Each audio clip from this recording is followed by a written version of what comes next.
وتي إمام موحدين بها منازع بهوي زوري توحيدك يا الله جل جلاله فرماني كدوم ملك الموت بأسان ترين شيوا روحي بكيشة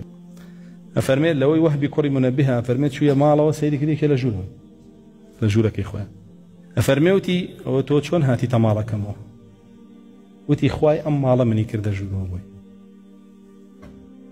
إبراهيم عليه السلام وتي بو أم ماله جقال من خواي كتريه ما بس إخواي برستنية يعني صاحبي كتريه يا صاحبي هم مالك كان كيه رب العالمين باشا أفرمي إبراهيم عليه السلام يكسر زاني ملك الموت وتي تو الله جل جلاله بولاي من ينادي أوتي من بإذني پروردگاری مالك هاتو متي بوجقل من پروردگاری هي فرمي بلا فرمي ديتو ملائكي بولاي من هاتوي ملك الموتيش أفرمي ملك الموتيش فرموي إن الخليل يحب لقاء خليله فرمي أي إبراهيم عليه السلام خليلي تو الله نية وتوش خليلي الله ني فرمي با فرمي دي الله بي خوشب قريتو بولاي فرماني بيكردوم روحت بكيشم بأساترين شيء روحي هيج إيمان داري آوانك يا شاب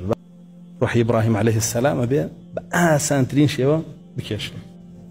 فرمي إبراهيم فرمي بيم خوشة بريتو بلاي الله سبحانه وتعالى أو بابتي لقلب أسكيتو كآية بلاي وايا فرمي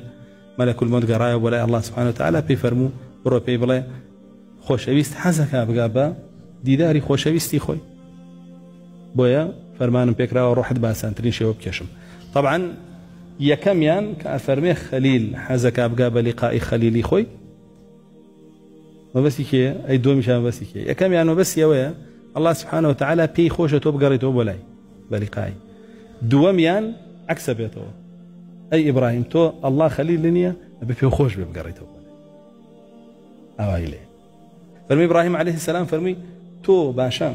مجالي دوم كقرايا بتشي روحي هركس بكيجي أوا روي بلاي بوشي ويد فرمي نخير يعني هركس بوشي ويد جاء إبراهيم عليه السلام داوي لي كاشي كأتشيب وكافرية شون الروح فرمي تشاو داخل بإبراهيم عليه السلام إبراهيم عليه السلام شاوي داخل فرمي دا تشاو بكرو كتشاوي كردوا يك شاو تروكان بيني ناشرين ترين شيوو سامناك ترين شيوو وبيزار ترين بوني بيو بو كافرة هوا تشي كيش بوي لي بترسي بوي نار حد به كابري كافر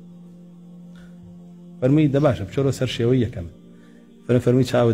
داخل فرمي بيكرو ككدي وسيدي كتبتو سر شيوية كم دي فرمو أو فرماني بيت كراو جيب جيك يعني روح مكير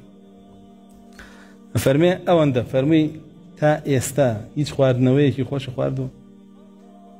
إبراهيم فرمي نخير نم خواردو فرمي فاستنكهه يعني تامي شرابي لنا ودمي إبراهيم دروس كردو لسر أول روحي كشهر عنده بس أنترين شيء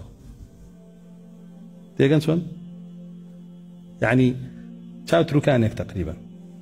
فبين راحتي وعزيتك بالكو بشتيك هو بابلين روحي كشاك أخوي حزيلي